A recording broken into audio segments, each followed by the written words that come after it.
சிவகங்கை மாவட்டம்னா என்ன ஸ்பெஷல்?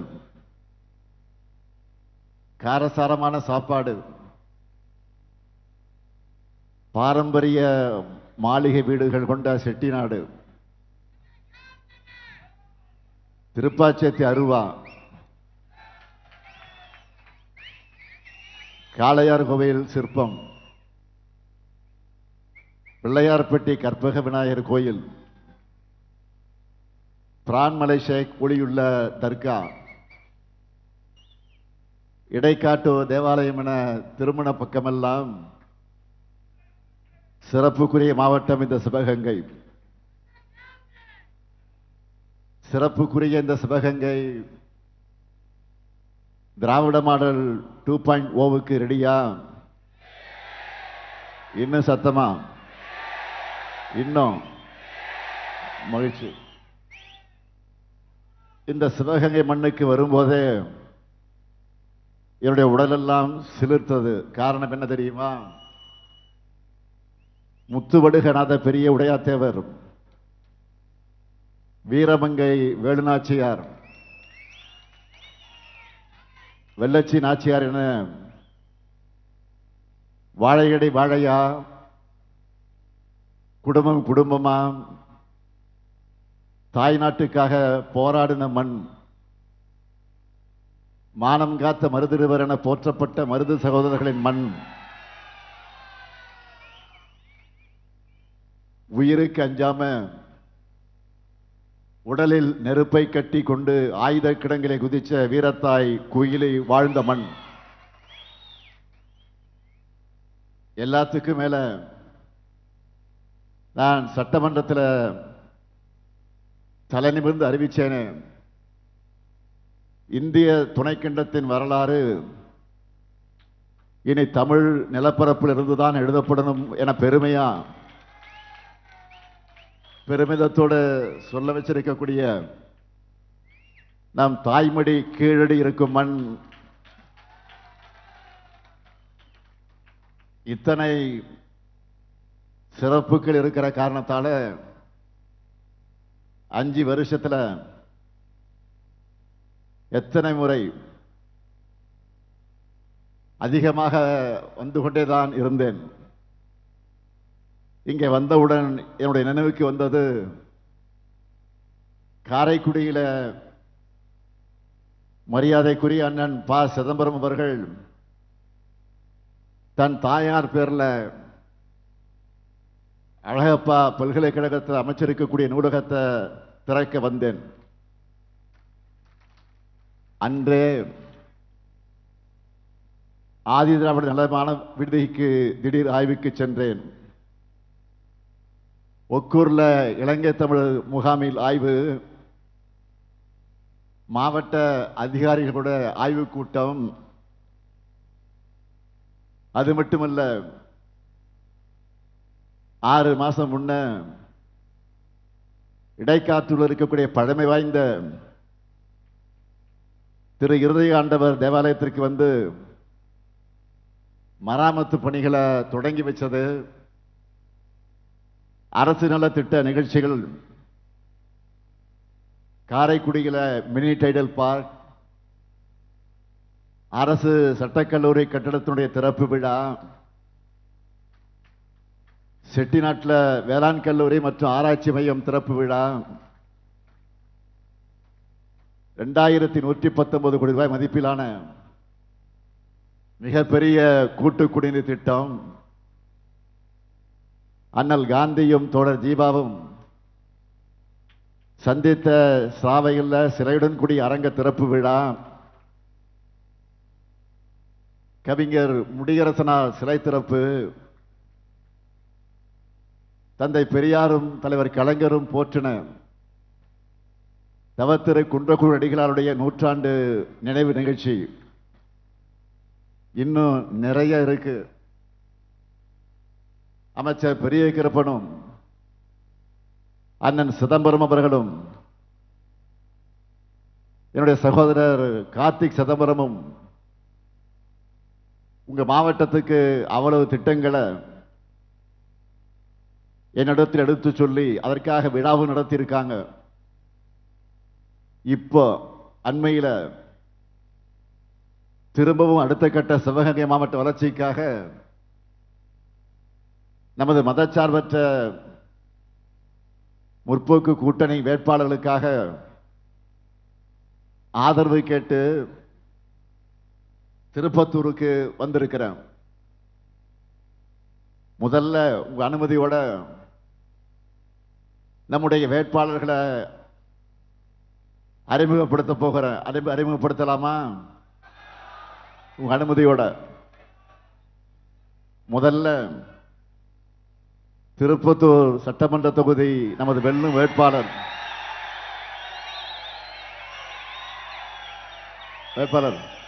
கொஞ்சம் மினிட் வாங்க.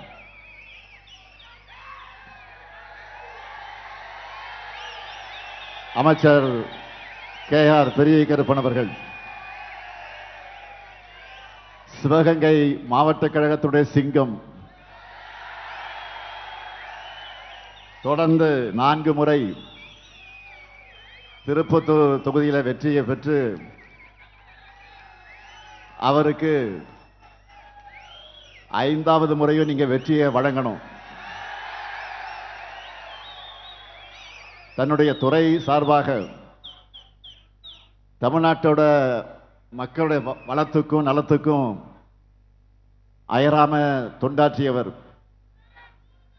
பெரிய மீசைக்காரர் பெரிய கருப்பனுக்கு உதயசூரியன் சின்னத்தில் நீங்கள்லாம் வாக்கினை வழங்கிட வேண்டும். அடுத்து மானாமதுரை சட்டமன்ற தொகுதி நமது வெல்லும் வேட்பாளர் தமிழரசி ரவிக்குமார், அமைச்சராக இருந்தவர். கடந்த முறை இதே மானாமதுரையில தொகுதியில வெற்றி பெற்றவர். எப்போதும் மக்களோடு மக்களாக இருந்து செயல்படக்கூடியவர். மானாமதுரைக்கு பல்வேறு திட்டங்களையும் பணிகளையும் செய்து கொடுத்த தமிழரசி ரவிக்குமார் அவர்களுக்கு உதயசூரியன் சின்னத்தில் வாக்குகளை அளிக்கணும். அடுத்து காரைக்குடி சட்டமன்ற தொகுதி நமது வெல்லும் வேட்பாளர் காங்கிரஸ் பேரியக்கத்தை சார்ந்த மாங்குடி அவர்கள்,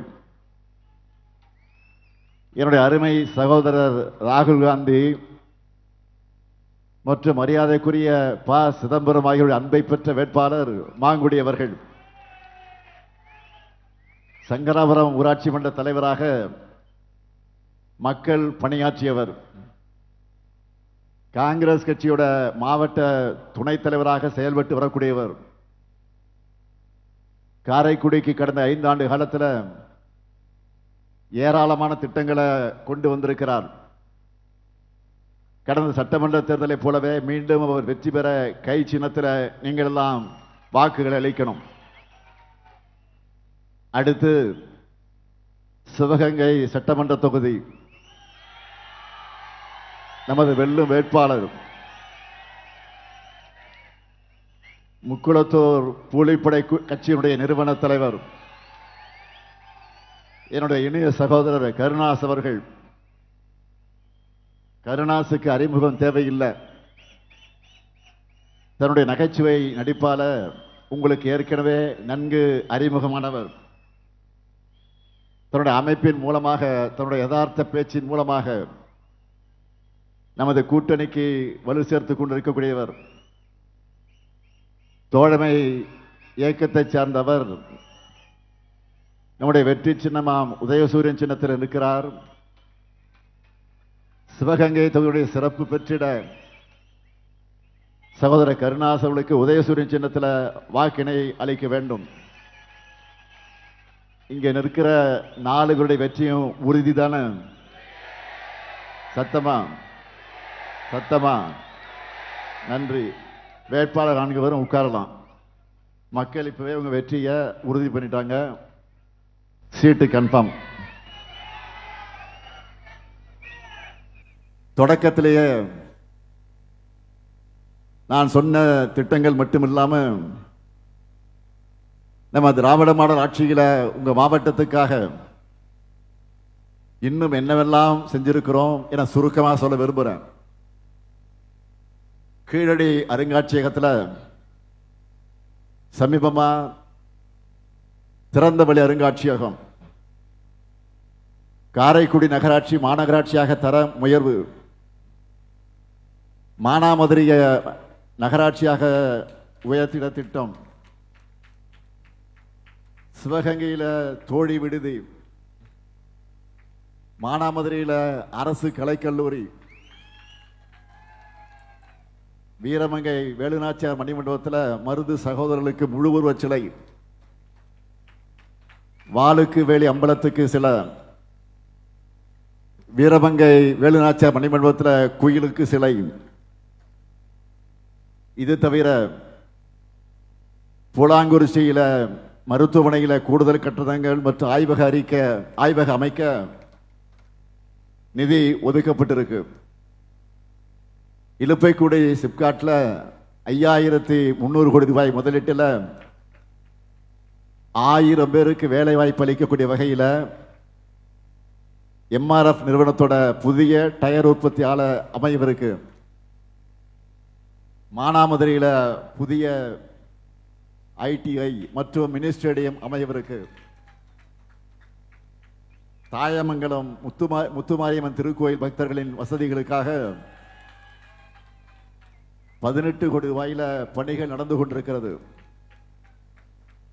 இது எல்லாவற்றையும் விட நான் பெருமைப்பட்டு சாதனை சொல்ல வேண்டும் என்று சொன்னால், ஓடாமல் இருந்த திருவாரூர் திரை தலைவர் கலைஞர் முதலமைச்சராக எப்படி ஓட்டி காட்டினாரோ அதேபோல் நானும் கண்டதேவி சொர்ணா மூர்த்தீஸ்வரர் கோயில் திருவிழா தேரோட்டத்தை 18 ஆண்டுகளுக்கு பிறகு 2024ஆம் ஆண்டு நடத்தி காட்டியிருக்கிறேன். இதனால மகிழ்ச்சி அடைந்த அந்த பகுதி மக்கள் எல்லாம், முக்கியஸ்தர்கள் எல்லாம் சென்னையிலே கோட்டைக்கு வந்து என்னை சந்தித்து எனக்கு நன்றி சொன்னாங்க. உண்மையா சொல்லணும்னா என்னுடைய சொந்த தொகுதிக்கு கூட எப்படி எதையும் தட்டாம செஞ்சு கொடுப்பேனோ அதே போலதான் சிவகங்கை மாவட்டத்திற்கும் கேட்டதையெல்லாம் கடந்த 5 ஆண்டுகள்ல நிறைவேற்றி தந்திருக்கிறேன்.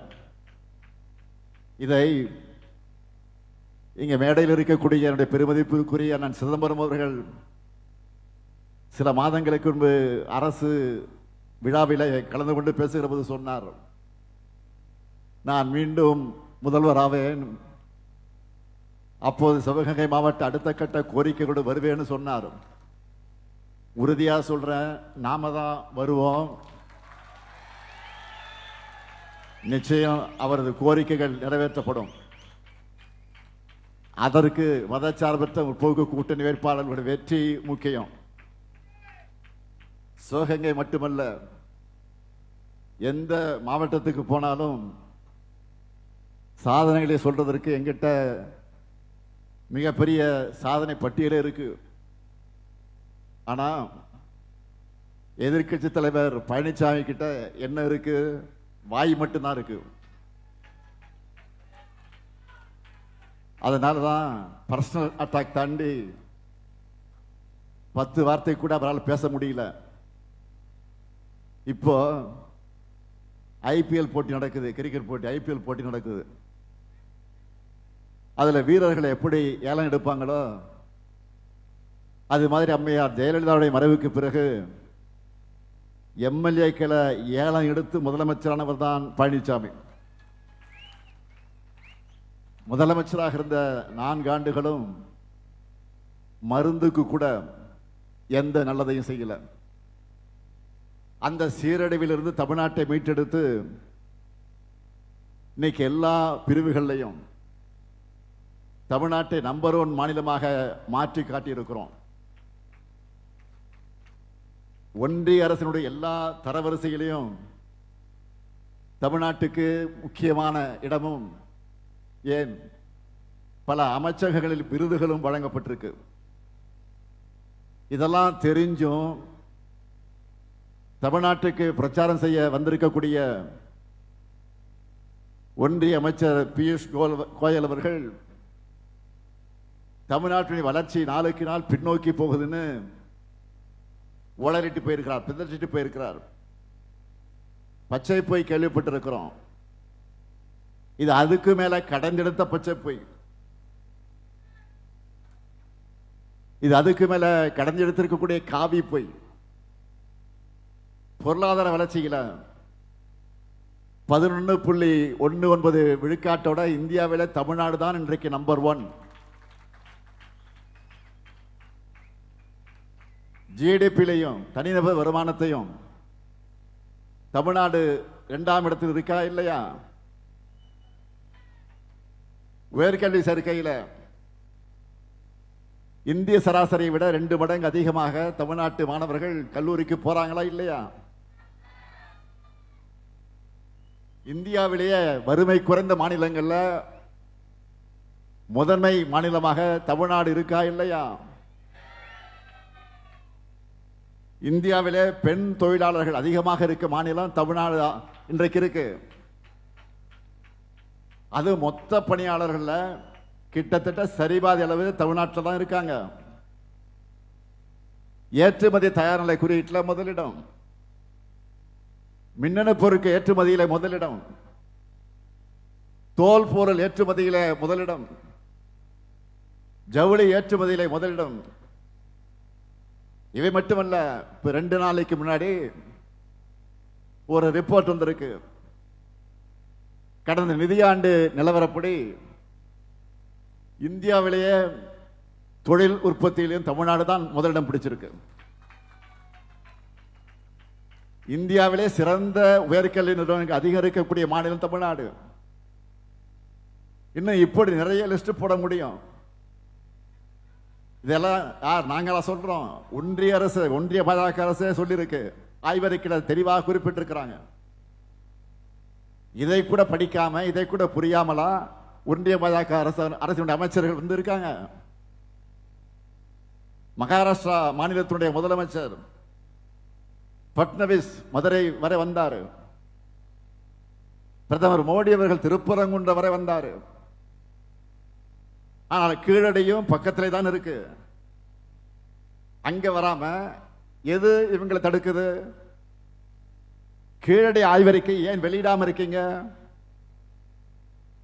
தமிழர்களுடைய வரலாற்று பெருமை உங்களுக்கு ஏன் கசக்குது?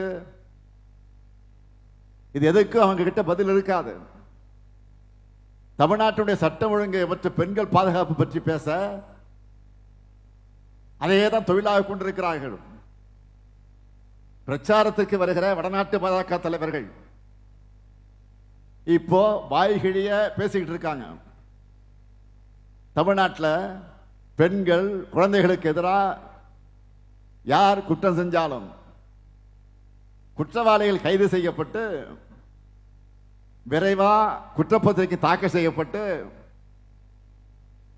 உச்சபட்ச தண்டனையும் பெற்றுத்தரப்படுது. குற்றவாளிகளை கைது பண்ணாம இருக்கோம்னு ஒரு வழக்கையாவது நீங்கள் காட்ட முடியுமா? பாலியல் குற்றவாளிகளுக்கு மரண தண்டனை விதிக்கவும் சட்டம் கொண்டு வந்திருக்கிறோம். பாலியல் குற்றவாளிகளுக்கு எக்காரணம் கொண்டும் முன்ஜாமீன், முன் விடுதலை கிடையாது எனவும் சட்டம் கொண்டு வந்திருக்கிறோம். தமிழ்நாட்டுக்கு வரக்கூடிய ஒன்றிய அமைச்சர்கள் அவங்க மாநிலத்துடைய சட்ட ஒழுங்கை பத்தி பேசலாமா?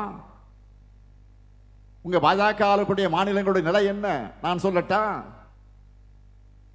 பாஜக ஆளும் உத்தரப்பிரதேச மாநிலம் காட்சியா பார்த்தல, கூலி தொழிலாளருடைய 4 வயதான சிறுமி பாலியல் வன்கொடுமை செய்யப்பட்டு கொடூரமான முறையில் கொலை செய்யப்பட்டிருக்கிறார். சிறுமியின் பெற்றோர் மனசு வெறுத்து போலீஸ்ல புகார் கொடுத்தப்போ என்னாச்சு தெரியுமா? அந்த புகாரை பதிவு பண்ண மறுத்தது மட்டும் இல்ல, பாதிக்கப்பட்ட பெற்றோர்களையே லாக்கப்ல கட்டி வச்சு அடிச்சு உதைச்சு துன்புறுத்தி இதை வெளியே சொல்லக்கூடாதுன்னு மிரட்டி இருக்காங்க. கடைசியா வேற வழி இல்லாம பதிவு பண்ண எஃப்ஐஆர்லையும் போக்சோ பிரிவை கூட சேர்க்கல. இந்த கொடுமையை பார்த்து உச்ச நீதிமன்றமே உத்தரப்பிரதேச காவல்துறையை கடுமையாக கண்டிச்சிருக்கு. நீதிமன்ற கண்காணிப்பில் சிறப்பு விசாரணைக்கு உத்தரவிட்டிருக்கு. காசியாபாத் காவல் ஆணையரை உச்சநீதிமன்றத்தில் நாளைக்கு நேர்ல ஆஜராக சொல்லி சம்மன் அனுப்பியிருக்காங்க. இப்படி ஒரு காட்டாட்சி பாஜக ஆளுகிற மாநிலத்தில் தான் நடக்குது. 2020ஆம் ஆண்டு இதே உத்தரப்பிரதேசத்தில் நடந்த ஆத்திரஸ் சம்பவத்தை மறக்க முடியுமா? 19 வயதான தலித் சிறுமி கேங் ரேப் செய்யப்பட்டு கொல்லப்பட்டார்.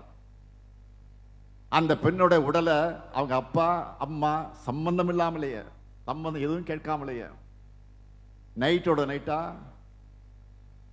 போலீஸே எரிச்சாங்க.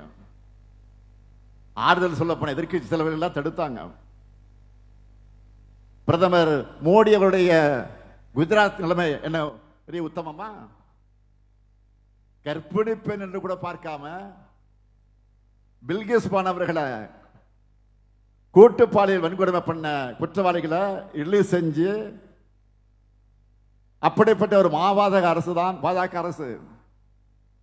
காஷ்மீர்ல 8 வயசு சிறுமி கூட்டு பாலியல் வன்கொடுமை செஞ்ச குற்றவாளிகளுக்கு ஆதரவா பாஜக மாநில செயலாளர் பேரணி நடத்தினாரா இல்லையா? இன்னும் மணிப்பூர்ல எத்தனை ஆயிரம் கொடுமைகள் தொடர்ந்து நடந்துகிட்டு இருக்கு.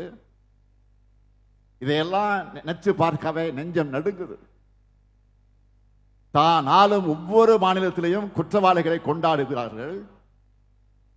பாதிக்கப்பட்டவர்களை கொடுமைப்படுத்தக்கூடிய பாஜக காரங்க தமிழ்நாட்டில் பெண்கள் பாதுகாப்பு பற்றி பேசலாமா? அரசே குற்றவாளி கூண்டில் இருக்கும் மோசமான நிலை தான் பாஜக மாநிலங்கள் நடந்துகிட்டு இருக்கு. உங்களுக்கெல்லாம் பெண்கள் பாதுகாப்பு பற்றி பேச, அது நள்ளிரவில் கூட பெண்கள் பாதுகாப்பா பேருந்துகள்ல வேலைக்கு போயிட்டு வர்ற தமிழ்நாடு பற்றி பேச அருகதை இல்லை. இப்ப நான் சொன்னதையெல்லாம் மறுக்கும் தைரியம் தமிழ்நாட்டுக்கு வந்திருக்கக்கூடிய எந்த பாஜக தலைவர் இருக்கா? பாஜக தலைமையிலான என்டிஏ உள்ளே வந்தா குற்றவாளிகளும் கலவர கிரிமினலும் தான் ஆட்சி செய்வாங்க. என்டிஏ ஆட்சியில நீதிக்கோ நிர்வாகத்திற்கோ எப்பவுமே இடமே இருக்காது. எதிர்கட்சி தலைவர் பழனிசாமியும் சட்டம் ஒழுங்கு போதைப் பொருள் பற்றி பேசுறாரு. ஸ்டெர்லைட் துப்பாக்கி சூடு, சாத்தான்குளம் படுகொலை, முன்னாள் முதலமைச்சர் அம்மையார் ஜெயலலிதா கொடநாடு பங்களாவிலே கொலை கொள்ளை, பொள்ளாச்சி பாலியல் வன்கொடுமைகள், கைது செய்யப்பட்ட போதைப் பொருள் விற்பனையில் சிட்டிங் அமைச்சர்களை சிக்கினது, இப்படி அதிமுக ஆட்சி அலங்கலங்கள் சீன பெருஞ்சூர் வரை நீளமா போகும். இந்த எல்லா வழக்குகளையும் குற்றவாளிகளை காப்பாற்ற முயற்சி பண்ணது அதிமுக அரசு. ஆனா நம்ம ஆட்சியில தவறு செஞ்சதை காவலராக இருந்தாலும் சரி, அரசியல் கட்சி நிர்வாகிகளாக இருந்தாலும் சரி, அவங்களை கைது பண்ணி விரைவா வழக்கு நடத்தி தகுந்த தண்டனை பெற்று தரோம். கலைஞர் மகளிர் உரிமை தொகை, புதுமை பெண், மாவட்டந்தோறும் தோழி விடுதிகள், 14 வயதுக்குட்பட்ட சிறுமிகளுக்கு இலவசமா கருப்பை வாய் புற்றுநோய் தடுப்பூசி, அரசு வீடுகள் குடும்பத் தலைவரின் பேரில் ஒதுக்கீடு, பெண்கள் பேர்ல சொத்தை பதிவு பண்ணா ரெஜிஸ்டர் பண்ணா கட்டண சலுகை, இப்படி பெண்களுக்காகவே இயங்குகிற அரசு திராவிட மாடல் அரசு. அதுக்கு எடுத்துக்காட்டா தி ஃபெடரல் என்கிற ஆங்கில ஊடகத்தில் ஒரு வீடியோ வெளியாகி இருக்கு. அதுல தமிழ்நாட்டினுடைய பல்வேறு மாவட்டங்களையும் நம்ம விடியல் பயணம் திட்டத்தில் பேருந்து பயணம் செய்யக்கூடிய பெண்கள் கிட்ட பேட்டி எடுத்திருக்கிறாங்க. பேட்டி எடுத்தவரும் ஒரு பெண் செய்தியாளர் தான். அதுல பெண்கள் எல்லாரும் என்ன சொல்றாங்கன்னா, போய் பாருங்க, எந்த ஆட்சியும் இதுக்கு முன்ன இப்படி பண்ணதில்லை, இந்த முறை கண்டிப்பா திமுகவுக்கு தான் எங்க ஓட்டுன்னு வெளிப்படையா சொல்றாங்க. இதுல கூடுதல் சிறப்பம்சம் என்ன தெரியுமா? இதுவரை திமுகவுக்கு ஒரு முறை கூட வாக்களிக்காத பெண்கள் கூட விடியல் பயணம் திட்டத்தின் காரணமா திமுகவுக்கு வாக்களிக்க முடிவெடுத்துட்டாங்க என்பதை அதுல சொல்றாங்க. இதனால 2021 எதிர்பார்த்த வெற்றிய பெற முடியாத மேற்கு மண்டலத்தை இந்த முறை திமுக தான் ஸ்வீப் பண்ண போகுதுன்னு சொல்றாங்க. எல்லாம் சர்வேலையும் எல்லா கருத்து கணிப்பிலும் இதான் பிரதிபலிக்குது. போக்குவரத்து துறையை பொறுத்த வரைக்கும் கடந்த 5 வருஷத்துல மேலும் 10,000 புதிய பேருந்துகள் இயக்க போறோம். பல புதிய ரூட்ல விடியல் பேருந்துகள், மினி பஸ் ஆகியவற்றை விட போறோம். பெண்களுக்காக ஏற்கனவே இருக்கக்கூடிய திட்டங்கள் மட்டுமே போதும்னு நான் நினைக்கல, இன்னும் செய்யணும்னு நான் நினைக்கிறேன். அதுக்காகத்தான் நம்ம சூப்பர் ஸ்டாரான திமுக தேர்தல் அறிக்கையை களத்தில் இறக்கியிருக்கிறேன். தமிழ்நாடு முழுக்க இந்த சூப்பர் ஸ்டார் நமக்காக சுற்றுப்பயணம் செஞ்சுக்கிட்டு இருக்காரு. சூப்பர் ஸ்டார்னா புரியுதுல உங்களுக்கு? சூப்பர் ஸ்டார் யாருன்னு கேட்டா சின்ன குழந்தையும் கூட சொல்லும் பாட்டு அது. இருந்தாலும் ஒரு சில சூப்பர் ஹிட் வாக்குறுதிகளை இதில் நான் குறிப்பிட்டு சொல்ல விரும்புகிறேன். என்ன ரெடியா? முதல் அறிவிப்பு இல்லத்தரசி திட்டம். இல்லத்தரசி திட்டத்தில் எவ்வளவு ரூபாய்க்கு கூப்பன் தர போறோம்? பெண்களுக்கு சொல்லுங்க, நீங்க சத்தமா சொல்லுங்க. 8,000 ரூபாய். இதை வச்சு இந்த கூப்பனை வச்சுக்கிட்டு washing machine, fridge, TV, grinder, mixie, microwave அவன், இண்டக்ஷன் ஸ்டவ் என்ன வேணாலும் வாங்கிக்கலாம். எங்க வேணாலும் போய் வாங்கிக்கலாம். புதுசாக வாங்கிக்கலாம், எக்ஸ்சேஞ்சும் பண்ணிக்கலாம். இதெல்லாம் வீட்டுக்காரெல்லாம் போய் கேட்காதீங்க. வீட்டுக்காரெல்லாம் கேட்காதா சொன்னாங்கன்னா அண்ணன்ட்ட சொல்லிடுன்னு சொல்லுங்க, எங்க அண்ணன்ட்ட சொல்லிடுவோம் சொல்லுங்க. இது முழுக்க முழுக்க உங்க சாய்ஸ். உங்களுக்காக, முழுக்க முழுக்க உங்களுக்காக நான் கொண்டு வந்திருக்கக்கூடிய திட்டம். பெண்கள் தான் இதை டிசைட் பண்ணோம். எப்படி தலைவர் கலைஞர் அவர்கள் சொன்னபடியே கலர் டிவியும் கேஸ் அடுப்பும் கொடுத்தாரோ, அவருடைய மகனான நான் சொன்னபடியே இல்லத்தரசி திட்டத்தை நிறைவேற்றுவேன். அடுத்த வாக்குறுதி உரிமை தொகை. இப்ப மாசம் 1000 ரூபாய். திராவிட மாடல் 2.0 எவ்வளவு? 2000. அதாவது டபுள், அப்படியே டபுள் ஆச்சு பாருங்க. மாதம் 2000 ரூபாய். இப்போ பெண்கள் எல்லாம் கணக்கு போட ஆரம்பிச்சிட்டாங்க. என்ன கணக்கு? பொங்கலுக்கு முன்னாடி சொல்லிட்டு 3000, பொங்கலுக்கு முன்னாடி சொல்லிட்டு 3000, பிப்ரவரியில் சொல்லாமலே 5000, ஆக மொத்தம் 8000. அடுத்து இல்லத்தரசி கூப்பன்ல 8000 இல்லையா? 8 8 8 8 உதயசூரியனுக்கு தான். எங்க ஓட்டு எல்லாம் பெண்கள், நாங்கெல்லாம் உங்களுக்கு தான். முடிவு பண்ணிட்டாங்க. ஒரு பாட்டு இருக்கு, 8 8 மனுஷன் புரிஞ்சிக்கோ, நீ எந்த 8ல் எப்ப இருக்க தெரிஞ்சுக்கோ. இதுவும் பாட்சா படத்தில் சூப்பர் ஸ்டார் பாடின பாட்டு தான். அது மாதிரி திராவிட மாடல் ஆட்சியில் 8 8 நம்ம பெண்கள் எல்லாம் கணக்கு போட ஆரம்பிச்சிட்டாங்க. அதனால நம்ம வெற்றியும் இந்த முறை யாரும் எட்டாத உயரத்துக்கு போக போகுது. மகளிர் மட்டும் இல்ல, மாணவர்களுக்கு ஸ்பெஷல் அறிவிப்புகள் இருக்கு. கல்லூரிக்கு போகக்கூடிய மாணவர்களுக்கு வழங்கிட்டு வரக்கூடிய புதுமை பெண் தமிழ் புதல்வன் உதவித்தொகை இனி 1500 ரூபாய் உயர்த்தி வழங்கப்படும். 2030க்குள்ள 35 லட்சம் கல்லூரி மாணவர்களுக்கு லேப்டாப் வழங்க போறோம். நெல் கொள்முதல் விலை குவிண்டால் ஒன்றுக்கு 3500 ரூபாய் உயர்த்தி வழங்கப்படும். கரும்பு கொள்முதல் விலை டன் ஒன்றுக்கு 4500 ரூபாய் வழங்கப்படும். பால் கொள்முதல் விலை லிட்டர் ஒன்றுக்கு 5 ரூபாய் உயர்த்தி வழங்கப்படும். வீடற்ற ஏழைகளுக்கு அடுத்த 5 ஆண்டுகளில் 10 லட்சம் வீடுகள் கட்டித்தரப்படும். காலை உணவு திட்டம் இதுவரைக்கும் 5ஆம் வகுப்பு வரை இருந்துச்சு இல்லையா? காலை உணவு திட்டம் இனி 8ஆம் வகுப்பு வரை விரிவுபடுத்தப்படும்.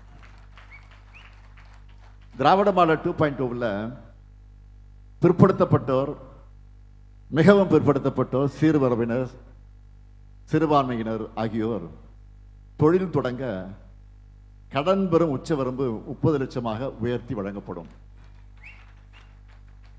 மகளிர் சுய உதவிக்குழு பெண்களுக்காக நீங்க சொந்தமா தொழில் தொடங்க இனி எந்த ஷூரிட்டி இல்லாமலே 5 லட்சம் ரூபாய் மானியத்தோடு கடன் வழங்கப்படும்.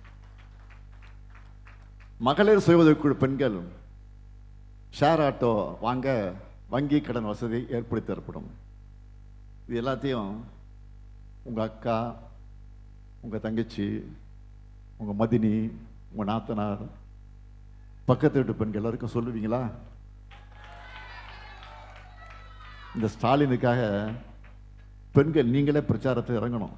இந்த அண்ணனுக்காக தான் கேட்கிறேன். நீங்க ரெடியா? ரெடியா? இத்தனை அருமையான வாக்குறுதியை கொடுத்திருக்கக்கூடிய இந்த ஸ்டாலின் ஆட்சி வேணுமா? இல்ல பெண்களை பற்றி எல்லா கூட்டத்தையும் தரைக்குறைவா பேசுகிற பழனிசாமி ஓனரான என்டி ஆட்சி வேணுமா?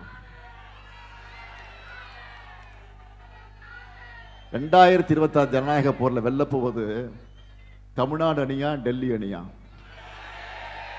சத்தமா சத்தமா. நடக்க இருக்கக்கூடிய தேர்தல் சாதாரண தேர்தல் இல்ல. தமிழ்நாடு தொடர்ந்து வளர்ச்சி பாதையில பயணிக்கணும்னா கொஞ்ச நேரம் முன்ன நான் சொன்ன பாஜக மாநில மாதிரி படுகொலைக்கு அது போகணுமா என்று முடிவு பண்ற தேர்தல். ஏன் அதிமுகன்னு சொல்லாம நான் பாஜகன்னு சொல்லன்னு புரிஞ்சுக்குங்க.